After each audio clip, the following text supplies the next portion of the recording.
신년 주일 예배, 오늘 말씀의 제목은 신앙의 경주입니다. 오늘 말씀 고린도전서는 이 고린도 교회의 당시 배경을 기억하면서 말씀을 봐야 됩니다. 고린도 교회는 당시 4개의 당파로 분열되어 이 교회로서의 사명을 감당하지 못하고 있는 것을 바로잡기 위해서 바울이 보낸 편지입니다.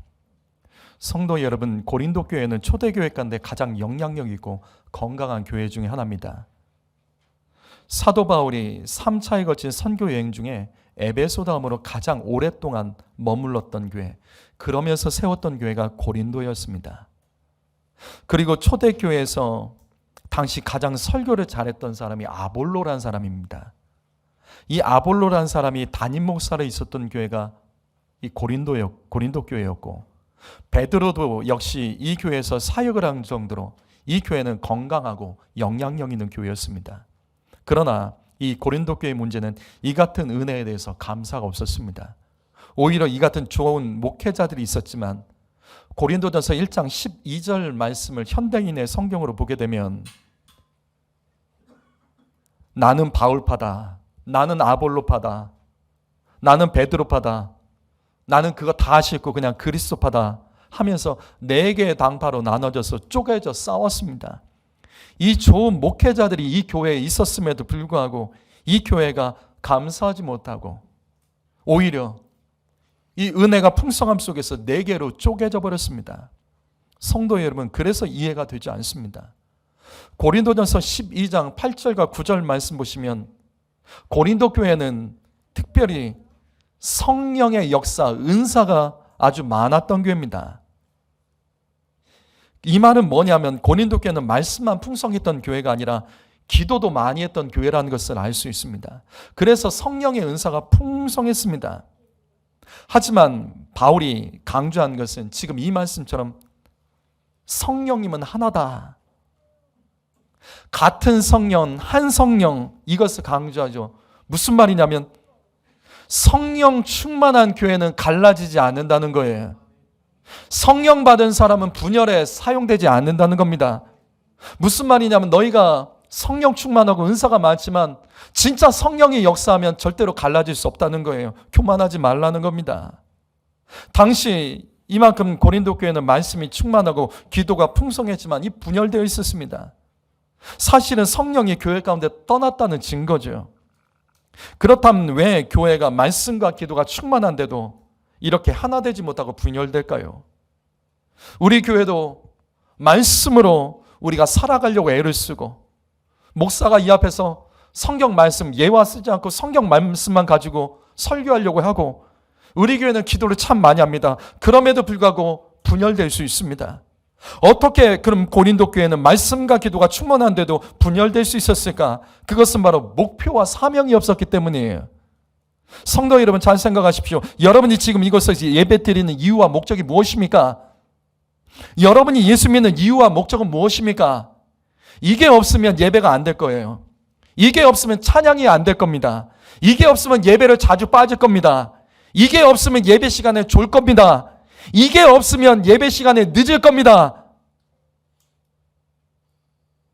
예배에 간절함이 없고 말씀에 목마름도 없고 기대감도 없고 예배를 수년 수십 년을 드려도 주님 만나지 못한 것은 우리가 예수 믿는 목적과 사명이 없기 때문이에요. 바로 고린도 교회가 그랬습니다. 그래서 그 풍성한 은혜 속에서도 교회가 망가지고 분열되고 무너졌던 겁니다. 그래서 오늘 말씀, 바울은 오늘 말씀에서 이렇게 고백합니다. 26절 말씀 읽어봅니다. 26절 말씀 시작.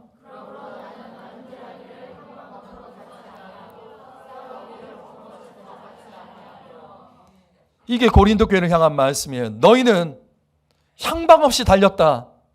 너희는 싸우지만 허공을 치고 주먹질을 했던 것이다. 성도 여러분, 2023년도가 시작됐습니다. 오늘 우리가 예배 드려야 된 이유, 예배를 빼먹으면 안 되는 이유, 온 힘을 다해 예배 드려야 된 이유,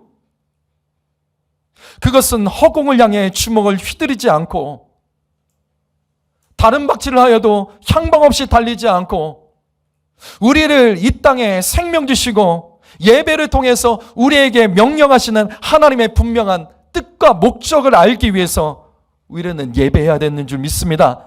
그래서 사도 바울은 예수 믿는 분명한 목표와 사명이 없는 고린도 교회를 향해서 너희는 신앙의 경주자가 되어야 된다라고 말씀하고 있는 겁니다. 24절 말씀을 읽어보시겠습니다. 24절 말씀 읽습니다. 시작.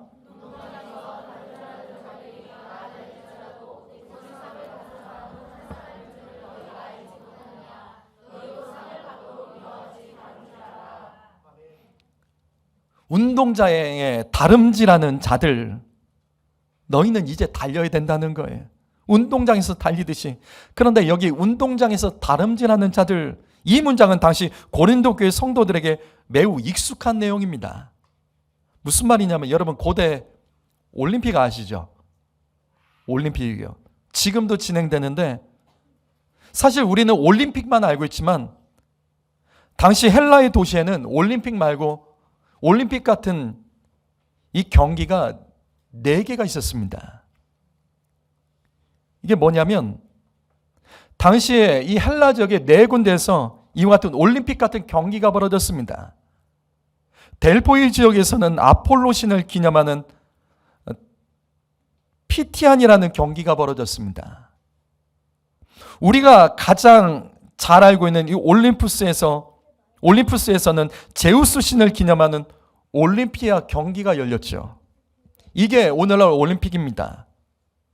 그리고 네메아 지역에서는 헤라클레스를 기념하는 경기가 열렸고, 그리고 오늘 말씀 고린도 지역에서는 포세이돈 신을 기념하는 이스트미아 경기가 열렸습니다.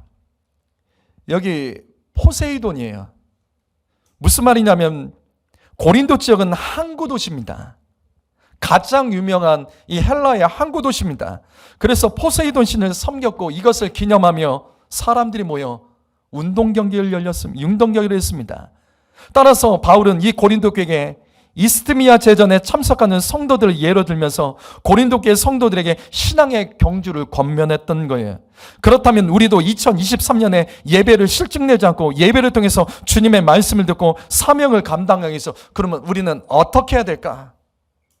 어떻게 경주를 해야 될까? 3가지로 말씀을 드리겠습니다. 첫 번째로 상을 받기 위해서 달려가야 됩니다. 여기 23절 말씀을 잘 들으십시오. 상을 받도록 다름질하라. 예배에 참여하는 것을 만족으로 하는 신앙생활을 하면 안 됩니다. 예배 안 드리면 목사가 잔소리할까 봐, 부모가 잔소리할까 봐, 아내가 신경질 낼까 봐 예배에 참여하는 정도의 신앙생활하면 안 됩니다. 가정에서 불편해질까 봐, 교회에서 불편해서 연락이 올까 봐 사람 눈치 보면서 예배 드리는 것이 아니라 성도 여러분, 상을 받도록 달리기 위해서 예배해야 됩니다. 이게 잘 와닿지 않죠? 여러분 2023년에는 주님께 상 받기 위해서 예배하시기 바랍니다. 상을 받는 자와 받지 못하는 자로 나눠질 수 있습니다. 바울은 고린도 교회에게 상을 받기 위해서 달리는 신앙의 경주자가 되라고 지금 권면하고 있습니다. 무슨 말이냐면 교회를 분열시키는 자들이 어떻게 하나님 앞에서 상을 받겠습니까? 교회에서 싸우는 사람들이 어떻게 하나님 앞에서 상을 받겠습니까? 나름대로 교회에서 정의를 세우고 교회의 질서를 바로잡기 위해서 싸우겠지만 이렇게 하기 위해서 교회를 가까이 하고 예수 믿는다면 어떻게 하나님께서 기뻐하시겠습니까? 그래서 바울이 말하는 거예요. 상을 받기 위해서 예수 믿어라. 성도 여러분, 2023년에는 그냥 예배하지 마시고 그냥 예수 믿지 마시고 상을 받기 위해 예배하시기 바랍니다. 바로 이거예요. 이 말씀 다시 보십시오. 분명한 것은 달려야지 상을 받는 겁니다. 달려야지만 상을 받는 겁니다. 바울이 지금 말하고 있어요. 달리라고요. 성도 여러분, 예배하는 일을 적극적으로 달리십시오. 기도하는 일도 적극적으로 달리십시오. 사명 감당하는 일도 적극적으로 달리면서 하십시오. 느긋느긋한 분 계시죠? 여유 부리는 분 계시죠?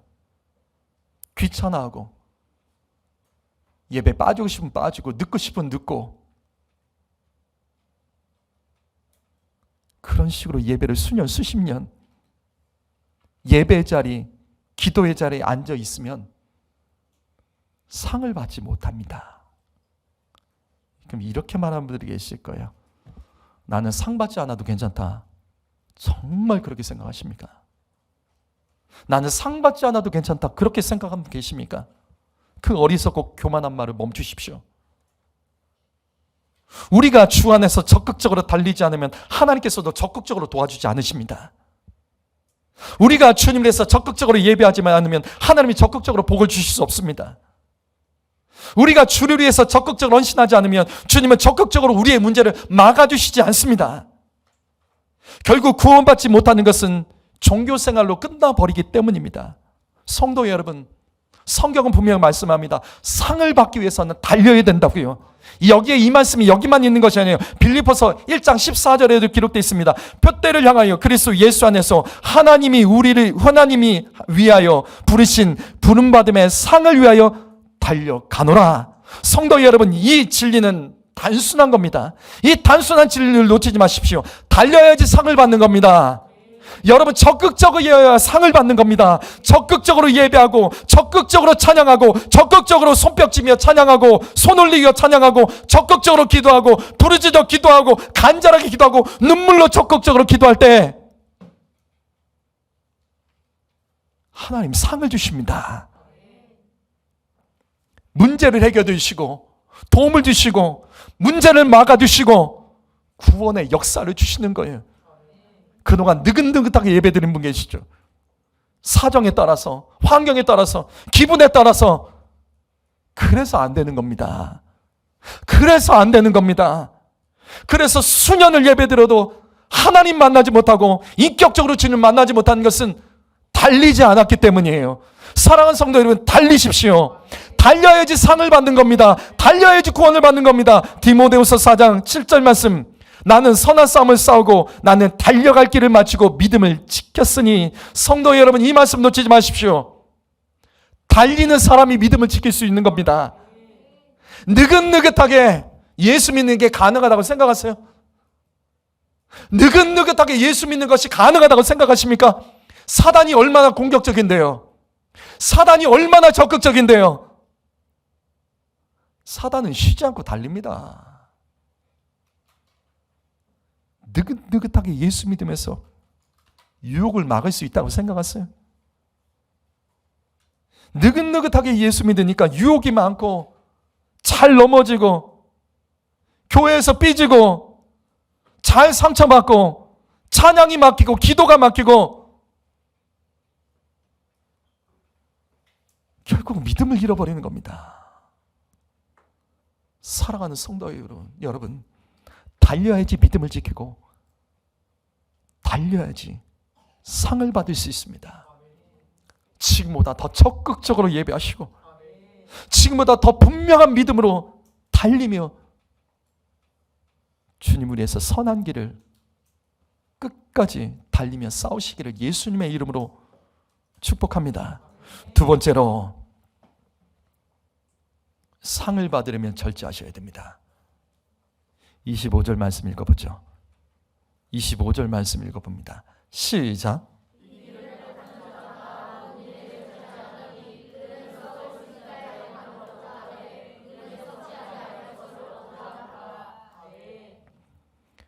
무조건 달린다고 상을 받는 건 아니에요. 절제하며 달리는 사람이 상을 받는 겁니다. 호흡을 조절하며 절제하셔야 됩니다. 숨 찬다고 막 호흡을 하면 과호흡으로 쓰러집니다. 달리기 위해서는 음식을 절제할 줄 알아야 됩니다. 달리기 위해서는 수면도 절제할 줄 알아야 됩니다. 체중도 절제하고 자세도 절제하고 마음도 절제하며 절제함에 달려야 됩니다. 바로 이거예요. 신앙도 절제가 필요한 겁니다. 우리가 예수 믿고 상을 받으려면 절제해야 됩니다. 성경에 기록된 최초의 죄는 절제하지 못한 죄죠. 볼까요? 창세기 3장 6절 말씀. 여자가 그 나무를 본즉 먹음직하고 보암직도 하고 지혜롭게 할 만큼 탐스럽기도 한 나무인지라. 여자가 그 열매를 따먹고 함께하는 남편에게도 주매 그도 먹은지라. 여러분, 여기서 절제하지 못하는 아담과 하와의 모습 보이십니까? 절제하지 못한 하와의 죄가 여러분 이 말씀에서 분명히 보이십니까? 하와는 먹고 싶은 것을 절제하지 못했습니다. 하와는 보는 것을 절제하지 못했습니다. 하와는 따먹는 손을 절제하지 못했습니다. 아무리 선악과가 먹고 싶다고 할지라도 마음을 따라가면 안 되죠. 아닌 거는 절제해야죠. 아닌 마음은 절제해야죠. 이걸 놓친 거예요. 제가 제일 안타까운 부분이 바로 이거예요. 하와가 선악과를 먹은 죄를 저질렀습니다. 하지만 이때라도 절제했어야 되는 거예요. 자기 혼자를 끝냈어야 되는 거예요. 나는 먹었지만 내 가족은 먹이면 안 되는 거예요. 나는 죄 지었지만 내 가족까지 죄 짓게 하면 안 되는 거예요. 여기서 끝냈어야 되는데 이 하와를 보십시오. 절제하지 못하고 남편까지 줘서 같이 먹게 하는 죄를 저질렀습니다. 성도 여러분, 절제하지 못하면 상을 받지 못합니다. 그래서 아담과 하와가 에덴 동산에서 쫓겨나고 주님 말씀대로 그는 영생할 수 없이 사망에 이르게 됐던 겁니다. 상을 받지 못한 정도가 아니라 망하고 심판받았던 것을 기억하십시오. 성도 여러분, 우리가 주님께 상을 받지 못하면 못 받는 것으로 끝나는 것이 아니라 무너지고 망하고 실패하고 심판에 이르게 되는 겁니다. 그렇다면 아담과 하와는 이때라도 자녀들에게 절제를 가르쳤어야 되는 거예요. 우리가 이렇게 해서 상을 받지 못했는데 너희는 절제해서 상 받는 자들이 되라고 자녀들을 가르쳐야 되는데 그러지 못했어요. 그래서 말씀 보십시오. 창세기 4장 8절 말씀. 가인이 그의 아우 아벨에게 말하고 그들이 들에 있을 때 가인이 그의 아우를 쳐서 죽이니라. 마음을 절제하지 못하는 가인이 보이십니까? 흥분을 절제하지 못하는 가인이 보이십니까? 혈기를 절제하지 못하는 가인이 보이십니까? 동생을 쳐서 죽였습니다. 여러분, 여기서 쳐서 죽였다는 구절을 놓치지 마십시오. 얼마나 감정이 조절이 안 되는지 죽을 때까지 친 거예요. 때리면서도 돌로 치면서도 이게 절제가 안 되니까 죽일 때까지 때리고 죽일 때까지 친 거예요. 성도 여러분, 달리기만 하면 안 됩니다. 한 번 절제하지 못한 것 때문에 그대로 끝나버릴 수 있습니다. 신앙생활을 오래 했거나 내게 믿음 있다고 생각하신 분들 조심하십시오. 왜? 노아를 기억하세요. 창세기 7장 1절 말씀 보시면 노아가 의로웠기 때문에 하나님께서는 그 당시에 온 인류를 다 멸망시켰지만 노아 한 가정만 살리셨어요. 노아 때문에 그 가정을 살리셨다고요. 온 세상이 죄로 심판받을 때 노아만은 하나님 보시기에 유일하게 살아남을 정도로 의로웠던 사람입니다. 보통의 의로움이 아니라는 거예요. 우리가 알고 있는 의로움 정도가 아니에요. 다 죽는데 이 한 사람이 살 정도면 그의 의로움은 우리가 상상할 수 없을 정도로 하나님을 신뢰하며 하나님께 충성된 사람이었다는 뜻이에요. 그런데 보세요. 노아가 살아남고 절제하지 못해서 포도주를 마시고 취하여 장막에 벌거벗고 엎어져 있습니다. 노아가 술을 절제하지 못했습니다. 그런데 여기서 끝났으면 좋겠어요.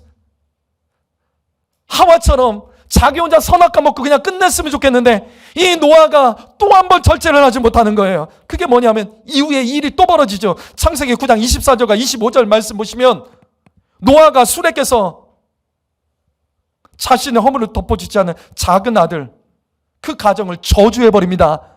어떻게 저주하냐면 너는 형의 종이 되라. 너는 형제의 노예가 되라. 자기 자녀를 저주했어요. 그것도 가정 안에서 서로 주인과 종이 되도록 내 자식을 노예로 저주해버렸습니다. 술만 절제하지 못한 것이 아니라 혈기도 절제하지 못했다고요. 그 결과 이 노아의 함의 후손, 이 가나안의 후손이 흑리되어 진짜 성경 말씀 그대로 그들이 노예로 살지 않았습니까? 성도 여러분, 절제하지 못하는 것은 무서운 죄입니다. 절제하지 못하는 것은 저주입니다. 특별히 여러분에게 권면드립니다. 베드로서 1장 6절 말씀, 지식의 절제를, 절제의 인내를, 인내의 경건을, 절제하지 못하면 경건할 수 없습니다. 특별히 지식을 절제할 줄 아셔야 돼요. 남들보다 좀 잘하는 것 있죠. 남들보다 조금 아는 것 있죠. 남들보다 조금 경험한 것 있죠. 그거 절제하세요. 내가 아는 게 다가 아닙니다. 내가 아는 것이 정답만 아닙니다. 내가 경험한 것이 진리가 아닙니다. 내가 잘못 아는 것이 있고 부분적으로 아는 것이 있고 그때는 맞지만 지금은 맞지 않는 것이 있는 겁니다. 지식의 절제를 하세요. 교만하시면 안 된다고요. 그렇다면 어떻게 해야지 우리는 절제할 수 있을까요? 절제해야 되는데 어떻게 하면 절제할 수 있을까요? 어떻게 하면 마음을 다스리고 생각을 다스리고 입술과 행동을 다스려 주님 주시는 상을 받기까지 절제할 수 있을까요? 어떻게 되죠? 어떻게 해야 되죠? 어떻게 해야 되죠? 이거 알아야죠. 어떻게 해야 절제하죠? 성령 충만해야 됩니다. 절제가 성령의 9가지 열매입니다. 그냥 참아야지 이게 안 돼요. 잘 참아지지 않고 절제가 안 되는 것은요, 성령의 능력이 없기 때문입니다. 성령 충만한 사람은 참을 수 있습니다. 절제할 수 있다고요. 견뎌낼 수 있는 겁니다. 바로 이겁니다. 기도해야지 절제할 수 있는 겁니다. 절제하지 못하는 것은 기도의 부족이에요. 절제하지 못하는 것은 내가 잘못 기도하고 있기 때문이에요. 사랑하는 성도 여러분, 상을 받기 위해서 기도하며 달리십시오. 기도 없이 달리면 상을 받을 수 없습니다. 2023년도 기도의 자리를 삼으십시오. 기도하는 일에 같이 힘쓰십시오. 기도하는 자리에 계셔야 돼요. 기도하여 성령의 다스림을 받을 때 우리는 신앙의 경주를 완주하고 상을 받을 수 있습니다. 마지막 세 번째로 상을 받으려면 무거운 것과 얽매기 쉬운 죄를 벗어버리고 경주해야 됩니다. 여기 히브리서 12장 1절 말씀입니다. 히브리서 12장 1절 말씀 읽습니다. 시작.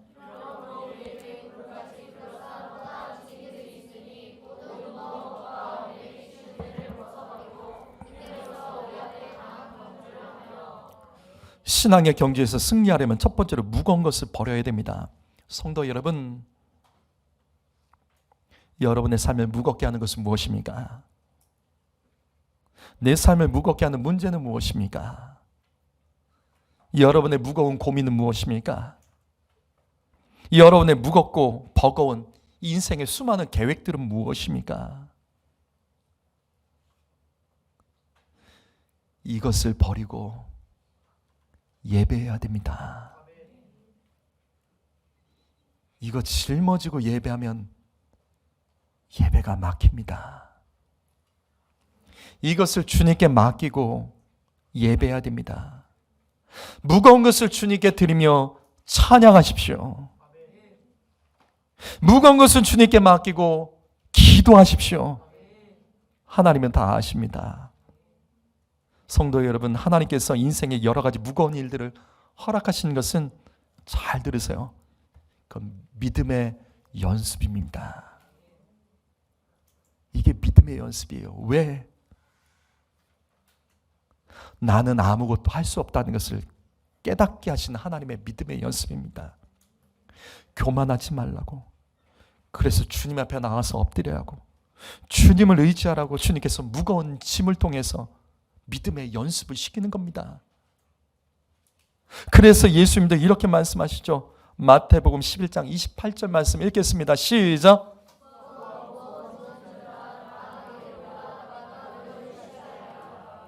무거운 짐을 해결하기 위해서는 수고하는 자들에게 어서 주님께 오라고 주님 말씀하고 계세요. 성도 여러분, 바로 이겁니다. 무거운 짐 때문에 주님과 가까워지십시오. 무거운 짐 때문에 내가 주님과 멀어진 지점들을 발견하고 빨리 주님께 달려오십시오. 무거운 짐은 하나님을 가까이 하라는 하나님의 음성으로 들으셔야 됩니다.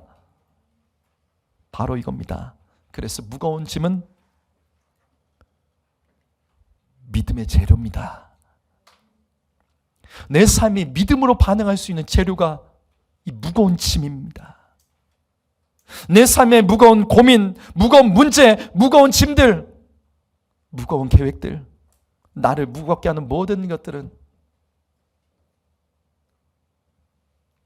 믿음으로 반응하라고 하나님께서 허락해 주신 믿음의 재료입니다. 무너진 하나님과의 관계, 무너진 예배와 사명을 다시 감당하라고 하나님께서 허락해 주신 믿음의 재료가 무거운 짐입니다. 자꾸 힘들다고 말만 하지 마세요. 누구나 다 힘든 거예요. 누구나 다 힘들고 누구나 다 외롭고 누구나 다 상처가 있습니다. 나만 힘든 거 아니고, 나만 어렵게 산 것 아니고, 나만 괴로운 것이 아닙니다. 성도 여러분, 그 무거운 것을 믿음의 재료로 바꾸셔야 됩니다. 다시 반복합니다. 우리의 삶을 무겁게 하는 것은 무엇입니까? 내 삶의 무거운 문제는 무엇입니까? 무거운 고민, 무겁고 버거운 인생의 수많은 계획들은 무엇입니까? 혈과 육으로 이기려고 하지 마십시오. 나의 경험과 사람의 방법으로 해결하려고 하지 마십시오. 그 믿음의 연습이고 무거운 짐은 믿음의 재료라고요. 하나님을 가까이 하십시오. 하나님께로 나오시고 하나님께 맡기십시오. 그러면 승리합니다. 그러면 반드시 상을 받습니다. 회복되고 구원받습니다. 또한 우리는 얽매기 쉬운 죄를 벗어버리고 믿음의 경주를 할 때 상을 받을 수 있습니다. 여러분, 이 말씀 다시 보십시오. 성경은 분명히 이렇게 말하죠. 얽매기 쉬운 죄. 성경은 우리에게 말씀합니다. 얽매이는 죄가 아니라 얽매기 쉬운 죄. 얽매기 쉬운 죄라고요. 바로 이겁니다. 나와 내 가정이 쉽게 범하는 죄는 무엇입니까? 반복되는 죄. 그래서 내가 별거 아니라서 마음만 먹으면 이건 언제든지 내가 해결할 수 있어. 그러면서 죄를 인정하며 가는 것. 그냥 죄와 함께 가는 것. 때로는 어쩔 수 없다며, 때로는 사정이 있다며, 때로는 누구나 그럴 수 있다며, 이 정도는 괜찮지 않냐며 반복해서 짓는 작은 죄는 무엇입니까? 아주 작은 죄, 아주 쉽게 짓는 죄. 성도 여러분, 이것을 아주 큰 죄, 심각한 죄로 다루지 않으면 이 문제는 평생 갑니다. 그리고 상을 받지 못합니다. 이것 때문에. 목사가 강단에서 말씀을 가지고 그것을 죄라고 선포해도, 그 죄를 조심하라고 말해도 그냥 지금도 넘어가고 있는 얽매이는 쉬운 죄는 무엇입니까? 상처에 자주 얽매이십니까? 서운한 감정과 삐지는 일에 자주 얽매이십니까? 돈에 쉽게 얽매이십니까? 남편과 자녀의 문제 때문에 자주 얽매이고 감사와 찬양을 뺏기고 예배도 막히십니까? 다시요. 얽매이기 쉬운 죄, 얽매이기 쉬운 죄도 벗어버리지 않으면 경주를 할 수 없고 상을 받을 수 없음을 기억하십시오. 얽매이기 쉬운 죄가 결국은 나의 영혼을 장악하고 나를 포로로 끌고 다니기 전에 무서운 죄로 다루셔야 됩니다. 쉬운 죄, 이것 때문에 심판으로 끝날 수 있는 사람들도 있습니다. 여러분, 그래서 이 말씀에서, 지금 이 말씀에서 이 단어를 놓치지 마십시오. 인내요. 이 단어를 놓치지 마십시오. 인내요. 인내라는 단어는 신앙의 경주에서 완주하라는 뜻입니다. 끝까지 인내하며 달리려면 무거운 짐과 자주 얽매이는 것을 벗어버려야 됩니다. 바로 이겁니다. 인내로서 우리 앞에 당한 경주를 하며, 이게 무슨 뜻이냐면, 성도 여러분 잘 들으세요. 끝까지 달리는 사람이 상을 받을 수 있는 겁니다. 죽도록 충성하라. 내가 생명의 면류관을 내게 주리라. 결국 신앙의 경주는요, 완주하는 거예요. 중간에 포기하지 않고 끝까지 완주하려면 무거운 짐을 내려놓고 얽매이기 쉬운 죄를 벗어버리고 인내하셔야 됩니다. 2023년이 시작됐습니다. 그냥 예배하거나 그냥 예수 믿는 것은 이제 멈추십시다. 상을 받기 위해서 예수 믿으십시오. 복을 받아야 됩니다. 승리해야 됩니다. 일어서야 됩니다. 극복해야 됩니다. 회복돼야 되고 무엇보다도 구원받아야 됩니다. 이렇게 상을 받기 위해서 예수 믿는 인생이 되시기를 주님의 이름으로 축복합니다. 기도하겠습니다.